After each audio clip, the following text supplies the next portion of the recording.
Magandang buhay mga ka-devotion. Tanong ko lang, saan nanggagaling ang confidence mo? Paano kung kalaban mo ay yung mundo? Kanino ka kakapit? Mga ka-devotion, pag-uusapan natin ngayon yung confidence na meron po si Haring Hezekiah. Ito po yung confidence under threat na ginawa po ng hari ng Assyria. Kaya naman, alam niyo po, sinabi po sa may Isaiah chapter 36 verse 4, nakita sa kanila ay sinabi ng ministro, magbalik kayo kay Hezekiah at sabihin ninyo ang tanong na ito ng hari ng Assyria. Ano ba ang pinagmamalaki mo? Mga ka-devotion, ito po yung nais ipasabi ng hari ng Assyria sa hari ng mga Hudyo, walang iba kundi si Haring Hezekiah. During the reign po of King Hezekiah, ito po yung ika-14 na taon, nangyari po ang mga ito, yung threat po ni King Sennacherib or hari ng mga Assyrian. So, tinatanong po yun ngayon. So, dito po nangyari yung mga panlalait ng hari ng Assyria kay King Hezekiah. Nilait pa dito na kung makakasakay daw dito sa mga kabayong ito. At wala po silang laban kahit sa pinakamaliit na pangkat na ipapadala ng king ng Assyrian. So, dito pa lang nilait na. Pero alam nyo, mamaya magdudwell pa tayo kung ano po pa po yung mga sinabi po dito ng kalaban or ng enemy ng King Hezekiah or ni King Hezekiah. So, before we dwell on that, pag-usapan po natin, sino po ba si King Hezekiah? Si King Hezekiah po ay isa pong hari ng Israel. So, nung 25 years old po siya po ay naging isang hari. At naghari po siya for 29 years. Alam niyo po, ang ginawa po ng haring ito ay number 1 ay linisin ang templo. Ang ginawa po niya ay linisin ang templo. So meaning tinanggal niya po lahat doon yung mga Diyos-Diyosan. Nilinis po niya yon. Pinalinis po niya sa mga pare, sa mga Hudyo. Pangalawa ay naghandog po sila para sa kanilang mga kasalanan, para sa kasalanan ng buong Israel.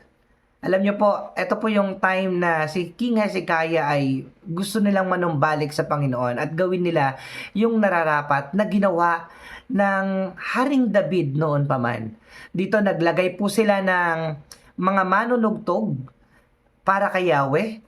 Ito po yung mga Levites na tumutugtog ng mga panahon na iyon. Nagkaroon din po sila ng pasasalamat or ng feast para sa Panginoon. And last, gumawa po sila ng storage sa templo kung saan doon po ilalagay yung mga handog ng mga tao at yung mga ikasampu or yung tent. Kaya naman mga ka-devotion, ngayon, pag-uusapan po natin ano nga ba ang pinagmamalaki ni King Hezekiah. So alam niyo po, ito na po yung time na ika-14th year reign ni King Hezekiah nung tinatreat na po siya ng Assyria. Nung binantaan po sila na sasakupin na sila. Alam nyo, in the story, napakaganda nito. Gumawa pa po ng remedy itong si King Hezekiah. Lumalapit siya doon pinapasabi niya doon sa hari ng Assyrian na magbibigay na lamang sila ng mga ganito, wag na lang silang sakupin. Alam nyo, nangyari po yun. Ipinagkaloob, binigay po nila yung kanilang mga ginto, kanilang mga ipon sa kalaban para hindi po sila tuluyan na masakop. Alam niyo po, etong time na to, nilalait po ang Panginoon ng hari ng Assyrian. Mga ka-devotion, sinabi po dito sa may chapter 36 verse 10, sabi po doon, akala nyo ba'y sasalakayin ko kayo at wawasakin ang lupain ito ng walang pahintulot ni Yahweh? Alam nyo, ginamit po niya rito yung pangalan ni Yahweh. Sabi niya pa doon, siya mismo ang may utos na ito para kayo'y salakayin at wasakin.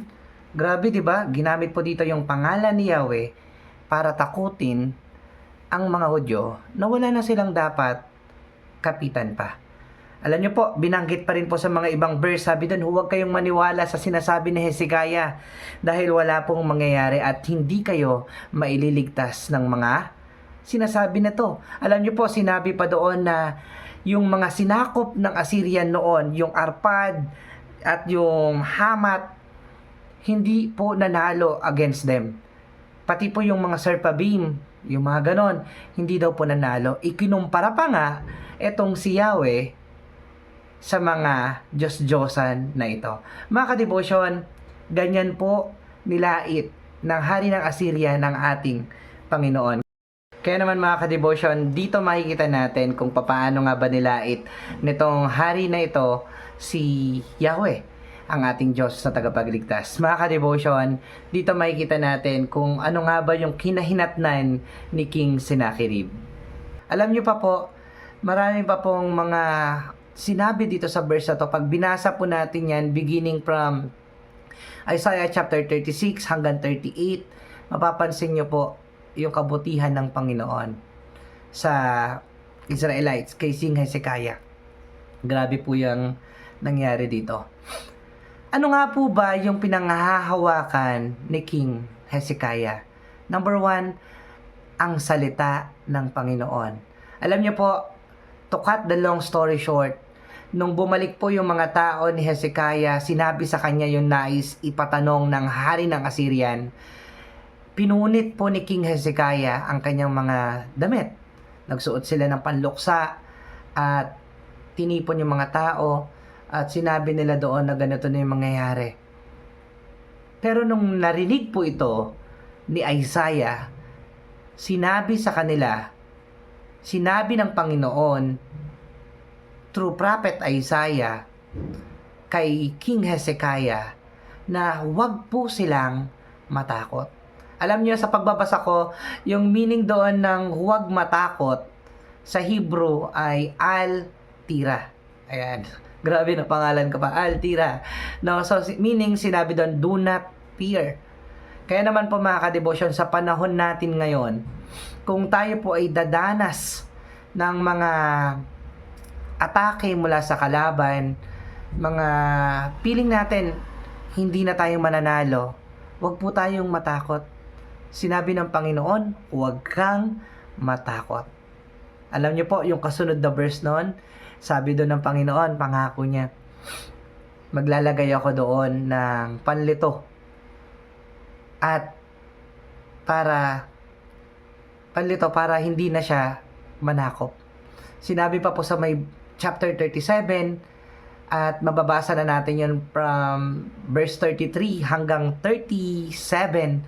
Alam nyo, doon po makikita natin na ang Panginoon ang lumaban para sa mga Israelites sa laban ni King Hezekiah. So, tandaan po natin na pag may mga ganitong pagsubok, ang pagiging matuwid ni Hezekiah noon ay parang naging preparasyon para hindi po tuluyang masakop ng Assyria ang Jerusalem. Mga ka-devotion, napakaganda ng story na to. Hindi ko gustong ipagkait sa inyo kung gaano kabuti yung Panginoon. At ginawa ito ng Panginoon alang-alang sa anak niyang si David. Mga ka-devotion, basahin niyo po yan. That's it for today. Magandang buhay mga ka-devotion.